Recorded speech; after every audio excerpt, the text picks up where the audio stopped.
para pendapat opini masing-masing terkait P21 yang terindikasi tidak akan diterbitkan karena unsur pidananya banyak diduga menyelundupkan pasal. Itu dulu kita bedakan. Yang bilang siapa? Nah, dijelaskan dulu gitu loh. Yang menyatakan itu siapa gitu. Oke.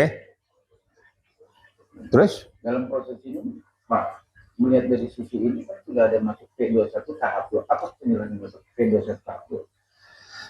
Baik, terima kasih. Assalamualaikum warahmatullahi wabarakatuh. Selamat malam dan salam sejahtera untuk kita semua. Ini kalau sudah media ngejar-ngejar saya ini, padahal saya baru pulang dari luar nih. Tapi demi untuk mencerdaskan anak bangsa, saya punya tanggung jawab moral juga. Jadi begini ya media, saya kupas satu-satu ya. Yang pertama kita berbicara tentang masalah orang selalu bertanya-tanya tentang B21 dan penyerahan tahap 2. Kabid Humas Polda Metro Jaya sudah mencetuskan itu. Ya kita tunggu saja. Saya kan nggak mau masuk ke dalam tuh bahwa dia sudah merasa bahwa ini P21 dan nanti penyerahan tahap 2 nanti akan kita publikasikan. Ya sudah tunggu saja. Kapan saatnya nanti tunggu gitu loh. Nah, tapi secara pribadi saya berharap supaya sesegera mungkin dipublikasikan dan diumumkan. Sehingga tidak ada syakwa syangkah daripada sebagian masyarakat.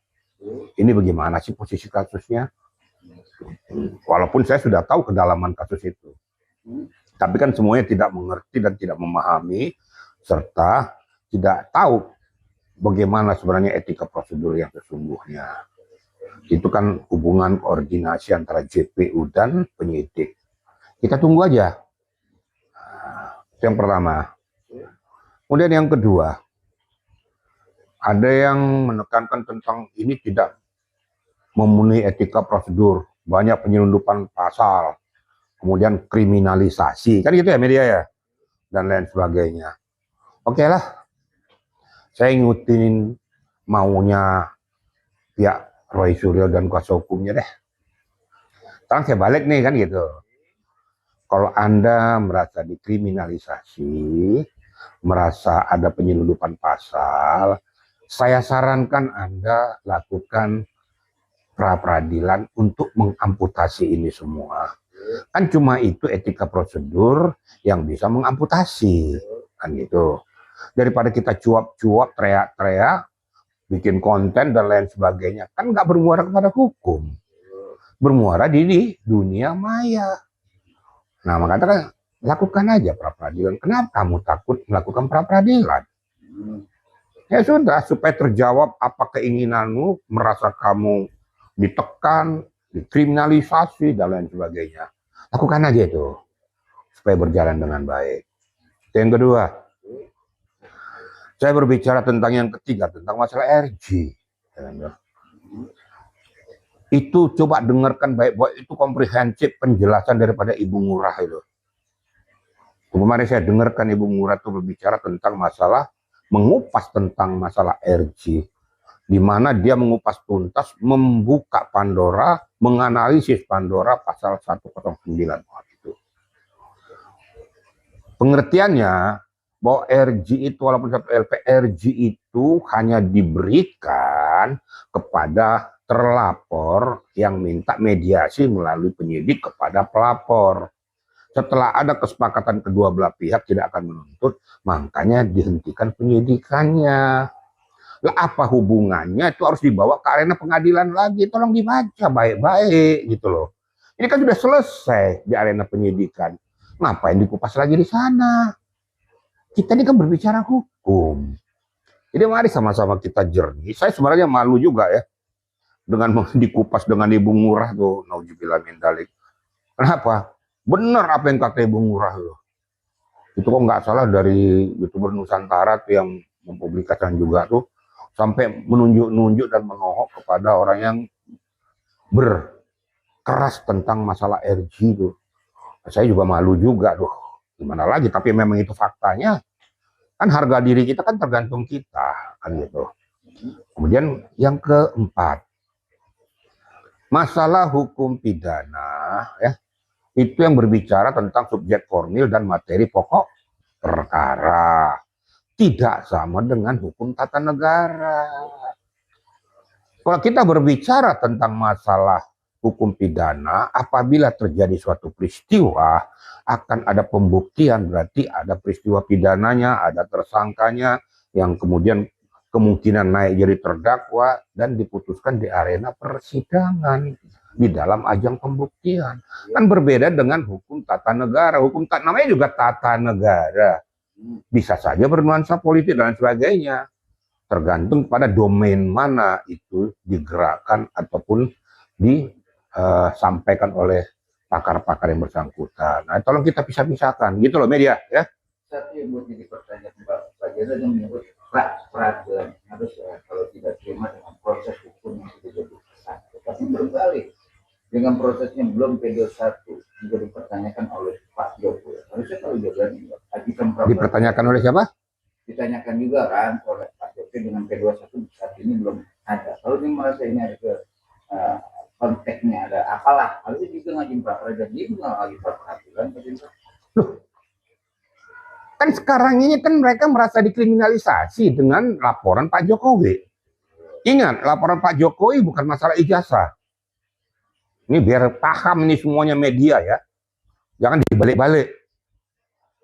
Laporan Pak Jokowi adalah tentang pencemaran nama baiknya. Karena dia dianggap memalsukan ijazahnya. Yang ada di pointer penyidik adalah mengupas tentang pencemaran nama baik. Kalau seandainya masalah ijazah itu kamu tidak ada hubungan hukumnya. Kalau berkali-kali saya bilang tidak ada hubungan hukumnya dan kamu tidak merasa dirugikan. Dan pada saat waktu itu Dumas di Mabes Polri sudah diteliti dan dihentikan lidiknya setelah melalui pemeriksaan dari laboratorium forensik. Terus mau laporkan apa? Nah, ada yang ngomong, nah, ini kan dulu kan ini ijazah fotokopi dari siapa nama itu? Dian Sandi. Lah kenapa nggak kau tunjuk Dian Sandi? Kenapa kau teriak-teriak tentang Pak Jokowi? Ya wajar dong Pak Jokowi marah. Karena saya merasa punya ijazah itu. Nah gitu. Dan satu lagi, dikatakan bahwa barang bukti yang disita adalah hasil kejahatan, kan begitu. Ini masalah makan obat, tidurnya terlalu pagi dia. Terlalu pagi akhirnya ngawur otaknya gitu loh. Pada saat Pak Jokowi melaporkan telah terjadi dugaan perbuatan tindak pidana pencemaran nama baik dan fitnah. Ada apa Pak Jokowi? Kenapa? Dianggap saya ini mempunyai atau memiliki jasa palsu, saya punya asli. Makanya Pak Jokowi membawa, bukan diminta atau dipaksa atau disita. Membawa. Nah, dia bawaan ini loh, saya buktikan bahwa saya itu jasa asli. Diteliti oleh pihak penyidik, diperiksa juga di laboratorium forensik. Udah selesai ini, bisa saja Pak Jokowi mengatakan saya titipkan, saya daripada capek saya bolak-balik. Diberikanlah serat terima, tanda terima daripada barang bukti itu, bukan disita. Nah, makanya saya bilang belajar hukum di mana saya nggak ngerti gitu loh. Tapi kalau bahasanya itu kan bahasa dia. Kan Pak Janda bilang ini dititip untuk nanti diproses di pengadilan. Kalau mau dititip, bisa saja nggak dititip. Bisa saya udah Bapak periksa semua benar. Nanti akan saya buktikan di persidangan. Bisa jadi. Bisa terjadi seperti itu. Karena dia melaporkan itu. Nah, mungkin Pak Jokowi berpikir dengan kuasa hukumnya, ya sudah supaya lebih gampang nanti koordinasinya, diperiksa di lapor, silakan saja saya titip di sini, nanti berikan aja tanda bukti penerimaan barang bukti. Tanda bukti penerimaan barang bukti, bukan disita. Bedanya barang bukti atau kejahatan itu beda dalam konteks. Barang bukti yang disita dari hasil kejahatan perbuatan tindak pidana, contoh mencuri sepeda motor, disita, itu namanya bukti kejahatan. Otak di mana saya juga nggak ngerti juga untuk mempersepsikan ataupun mendudukkan pokok permasalahan mana hasil kejahatan dengan mana yang tidak. Padahal pelajarnya juga sama-sama di fakultas hukum. Nah, di sini hukum formil, di sana hukum rimba. Ya itu akibatnya kayak gitu, karena pakai hukum rimba. Tapi kalau asumsi kalau memang Pak Roy Surya Itu kan asumsinya, saya malas dengerin itu. Kajian mempertanyakan saya, kajiannya kan bisa membedakan barang bukti dalam konteks ini untuk kejahatan, ini untuk barang bukti penentuan di pengadilan. Nah kalau si Roy Surya itu barang bukti kejahatannya apa sampai dia jadi tersangka? Barang bukti kejahatan, lu bukan barang bukti kejahatan, dia kan berdasarkan voice, ya, mencemarkan nama baiknya, kan bukti kejahatan itu bukan hanya barang bukti ini aja. Kebetulan juga ada fotokopi Pak Jokowi yang ditunjukin. Nah, ini dia kan secara tidak sah mempublikasikan barang orang milik orang lain. Ini disita oleh pihak kepolisian melalui voice, melalui IT, kan gitu. Itulah bukti-bukti kejahatannya. Makanya dikenakan juga dia undang-undang ITE. Dia memotong, mengupload, mengedit dan sebagainya. Makanya dikenakan pasal 32 itu. Nah, kalau Pak Jokowi itu menyerahkan supaya ada sinkronisasi antara laporannya dengan barang bukti ini loh Pak. Tapi bukan disita, dia bawa secara rela menunjukkan bahwa saya dicemarkan Pak. Nah, kalau seandainya Pak Jokowi melalui kuasa hukumnya menitipkan itu dititipkan, bukan disita. Paham ya? Jangan otak itu dipakai jernih gitu loh. Menarik lagi dengan kata RJ, kita harus kupas tuntas. Kata RJ itu kan ada 3 orang yang sudah di RJ. Dalam bahasanya di RJ itu kan memutus perkara ini sudah selesai karena restoratif. Memutus perkara itu selesai bagi orang-orang yang telah diberikan RJ. Makanya kupas pasal 109 itu secara jernih, secara komprehensif. Jangan sepotong-sepotong. LP boleh 1, tapi itu kan bisa di-split. Dudukannya nanti dikeluarkan dalam BAP itu. Makanya dihentikan penyidikannya. Makanya memang kerja ekstra daripada penyidik untuk membuat formula baru lagi. Nanti yang dihadirkan ke JPU orang-orang yang sudah dilepaskan RJ-nya ini. Tinggal beberapa orang. Ini dilaporkan pada JPU dengan berita acara tambahan tuh. Atau berita acara pemberitahuan kepada JPU-nya bahwa inilah posisi kasusnya sekarang. Gitu. Itu kan ada amanatnya. Dan RJ itu bukan hanya di penyidikan saja. Di JPU juga bisa sepanjang kedua belah pihak melakukan mediasi, melakukan pendekatan dan permohonan maaf dan dimediasi JPU atau penyidik. Nah, kalau mau lebih jelasnya orang-orang yang nggak paham itu sangat jelas apa yang dijelaskan Ibu Ngurah itu. Saya sampai terkesima ya, benar-benar dikupas benar. Walaupun isi kepala saya memang mengatakan itu.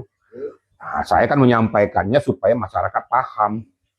Karena kalau saya kasih bahasa hukum mengupas tentang aksioma daripada pasal 109 dengan beberapa kriteria, ya sialnya dihentikan itu kasusnya itu ada macam-macam. Nah, itu yang dikupas sama dia demi hukum itu. Yang diambil demi hukum kadaluarsa, bukan perbuatan tindak pidana, kan itu kan? Nah, itu dikupas sama mereka. Loh, ini kan perbuatan tindak pidana. Kadaluarsanya di mana? Kan ada kriterianya. Ya kesimpulannya, nggak sebodoh itulah penyidik dengan JPU. Kalau memang menabrak akidah undang-undang, pasti akan dilakukan. Tuh. Nah, kalau kamu tidak berterima, kan kembali lagi kan?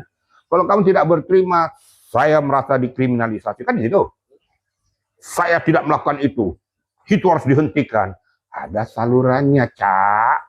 Salurannya itu lakukanlah pra-peradilan. Biar resmi secara hukum. Dihentikan juga secara hukum. Bukan dengan hukum barbar. Pokoknya berhenti. Emangnya kereta api malam berhenti. Jangan nanti seperti KRL itu kan berhenti. Gitu kan. Salah-salah nabrak. Nah itu. Jadi lah ya akibatnya kan celaka. Celakanya kalau nanti sudah masuk kan celaka jadinya. Nah justru itu. Jadi ayolah jangan ajarkan masyarakat yang sudah cerdas. Lama-lama mereka menilai loh.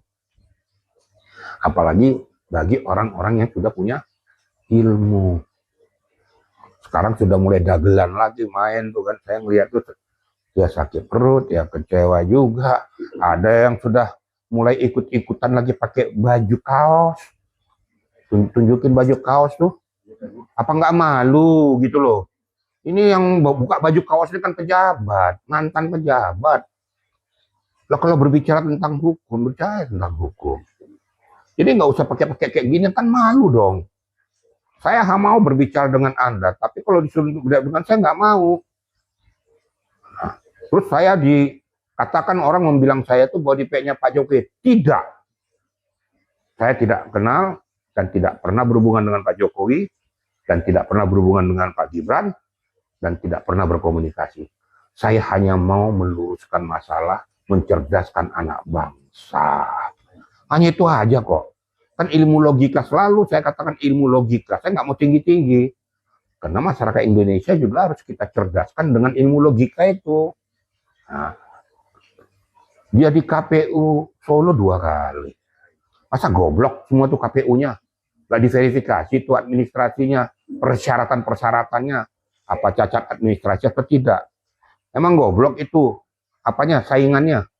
Pasti akan mencari kelemahannya. Nggak mungkin nggak mencari kelemahan, kan ada tim suksesnya.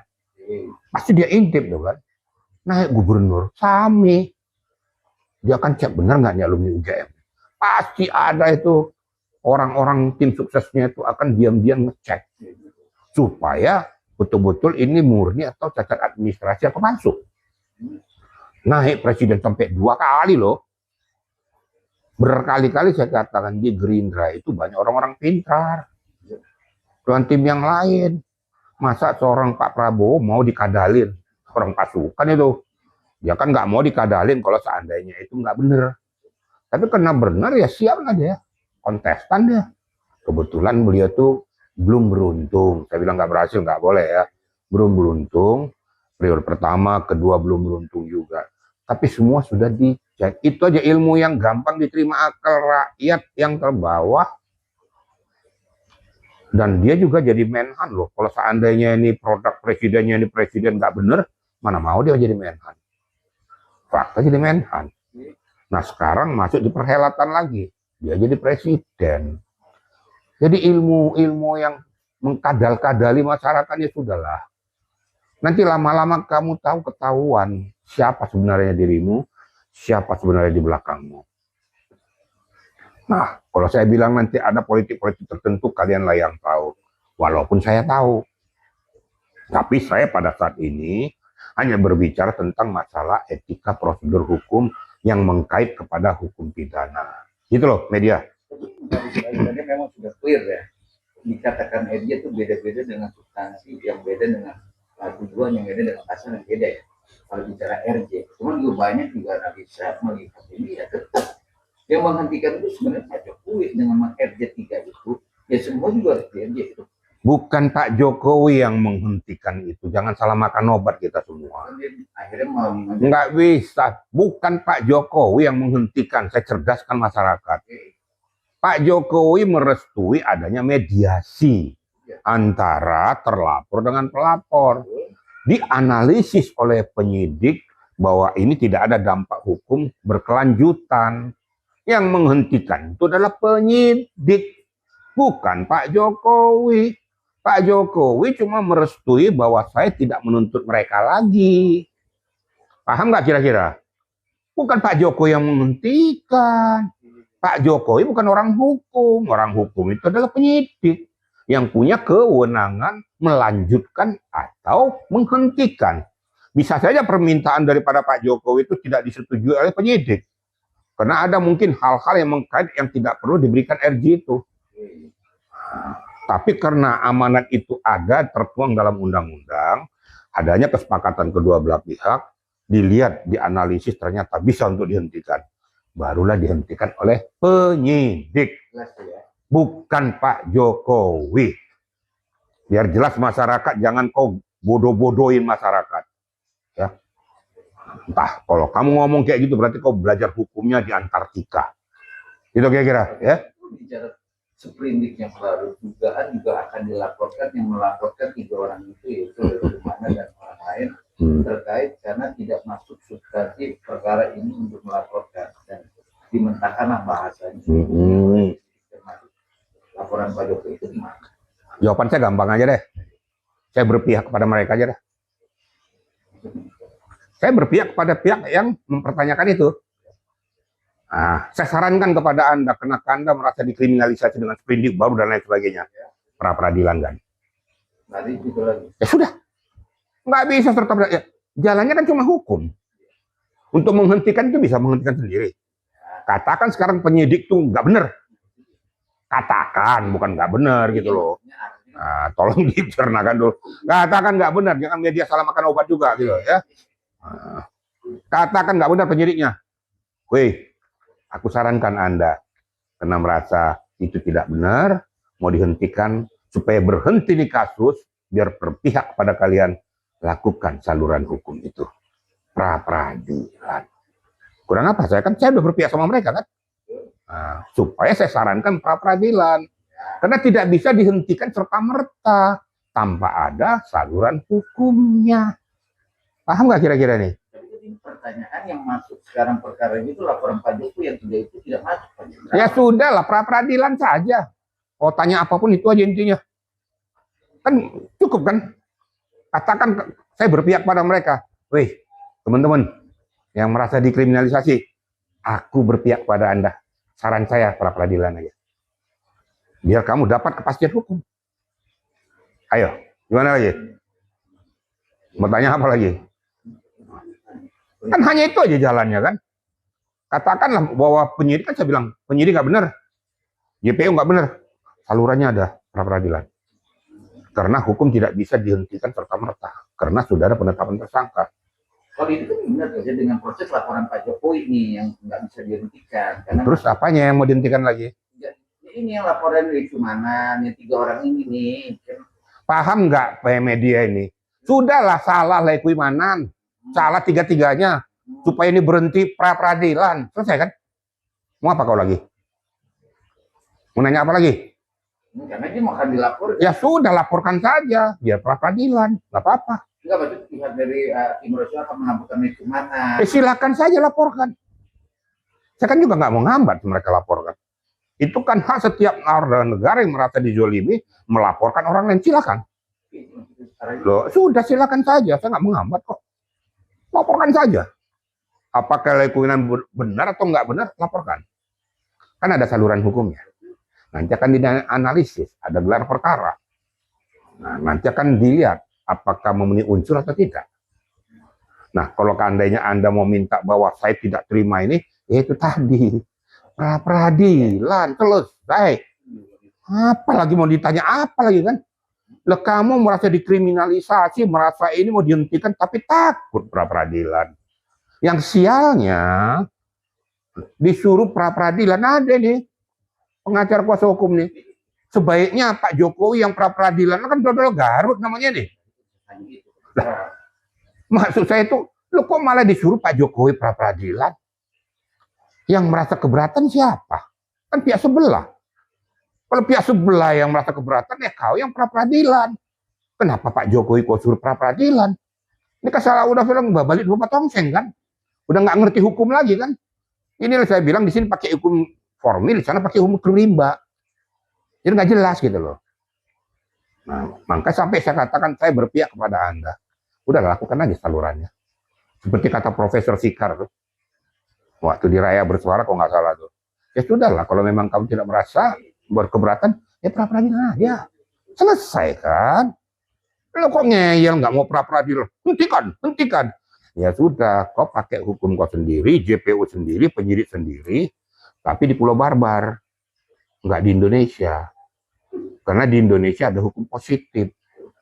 Segala sesuatunya diatur dengan akidah hukum. Siapa yang punya kewenangan? Sudah ditunjuk oleh undang-undang. Ada penyidik, ada JPU, dan ada hakim pengadilan. Itulah saluran yang resmi untuk mengatakan bersalah atau tidak. Jelas kira-kira media ya? Tapi dengan kata surprise dan kata insya Allah. Nah, sekarang kalau seandainya saya bilang, oke, kita lihat aja nanti ya. Emang salah tuh Kabid Humasnya? Ya kan suka-suka dia ngomong. Emang ada mengapa menyakiti orang lain? Surprise. Tunggu aja ya. Lo bilang surprise mau apa? Itu kan terserah gue. Surprise, tunggu aja. Nanti kita lihat nanti. Ada yang salah nggak Kabid Humas ya? Media? Nggak ada yang salah nggak? Ngeledek apa? Oh, gue terserah gue. Lu nanya-nanya melulu ya surprise. Kita kan gampang aja Kabid Humas ya kan. Tenang, sabar. Nanti surprise kita. Emang salah Kabid Humasnya? Manusiawi kan? Pokoknya apa aja kesalahan dari pihak Jokowi itu pokoknya yang benar jadi salah. Yang ngurus jadi bengkok gitu loh kan. Kalau nggak berpihak kepada mereka tuh pasti termul. Oh itu pokoknya segala macam dilakukan itu. Ya sudahlah, ayo sama-sama kita ikuti alur hukum yang benar. Cuma saya berpesan kepada pihak Polda Metro dan JPU segera tuntaskan masalah ini, karena masih banyak hal-hal yang lain harus diselesaikan di negara Republik Indonesia, supaya tidak mengganggu roda pembangunan, supaya jangan mengganggu roda kebijakan dilakukan Pak Prabowo. Akhirnya nanti kan bermuara ke sana. Bapak Presiden gimana sih kok biarkan aja masalah ini seperti ini berlarut-larut kan gitu. Nah kemungkinan besar Pak Prabowo kan dia kan juga gentle, tidak mau mencampuri urusan yudikatif kan gitu. Kecuali kalau sudah sangat amat terpaksa dia harus mengambil langkah tindakan. Tindakannya lakukan ya memanggil para penggawa itu. Karena di bawah kewenangan dia, panggil Jagung dan panggil Kapolri. Kau bisa tuntaskan kan nggak permasalahannya? Bisa terjadi, dan saya yakin kalau yang berlarut-larut Pak Prabowo pasti mengambil langkah itu. Makanya kita trias politika itu kita hormati, legislatif, yudikatif, dan eksekutif punya domain masing-masing. Nah, Pak Prabowo tidak bisa intervensi ke legislatif. Pak Prabowo juga tidak boleh intervensi ke yudikatif. Suka-sukanya menerapkan hukum nggak bisa. Tapi kewenangan direktif dia punya. Beda ya. Kewenangan direktif untuk memerintahkan Kapolri dan Jagung dia punya kewenangan. Tapi dia tidak punya kewenangan kau harus pakai pasal sekian dan sekian. Kau lakukan bahwa ini nggak benar, ini benar. Nggak bisa Pak Prabowo. Tapi direktif dia punya. Perintah. Decision. Itu Pak Prabowo. Kecuali ke legislatif. Legislatif tidak bisa seenak-enak Pak Prabowo memerintah legislatif. Adanya jalur koordinasi. Gitu loh, media. Pertanyaan lagi pada yang menarik dan meja adalah nanti kalau memang condongnya nanti perkara ini selesai, penegak tinggi atau presiden bisa melaksanakan apa yang dia instruksikan. Namun kan dari pihaknya Arif sudah bilang, ya kan dengan lambat ini kurang bukti. Tapi kalau cepat dia anggapan kriminalisasi. Dua substansi itu gimana menanggapinya?